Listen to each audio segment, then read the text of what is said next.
আসসালামু আলাইকুম। সবুজ অরণ্যে বাংলাদেশ,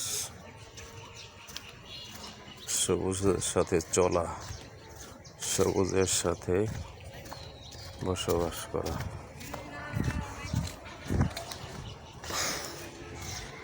বাংলাদেশের অভ্যন্তরীণ নৌ রুটের লঞ্চ ঘাট। এখানে লঞ্চগুলা রেস্টে থাকে বলতে যখন কোনো টিপ না দেয় তখন এই লঞ্চগুলাই ঘাটে থাকে।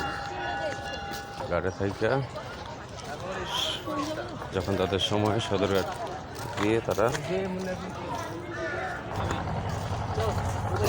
ঈদের জন্য অনেক লঞ্চই টিপ দেওয়ায় ব্যস্ত আছে। আগের মতো লঞ্চে তারা প্যাসেঞ্জার পায় না পাওয়াতে তারা এখানেই দিনের পর দিন ঘাটে নোঙর করে রাখে।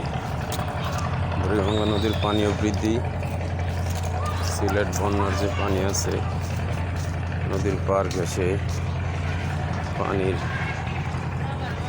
অনেক শক্তি, অল্প সময়ের মধ্যেই অনেক পানি, এবং নদীর পাড়ে যে রাস্তা আছে এই রাস্তাটা প্রায় ধ্বংস, একবারে যাত অবস্থা। হয়তো বর্ষা আসলে অনেক জায়গায় ভেঙে যাচ্ছে।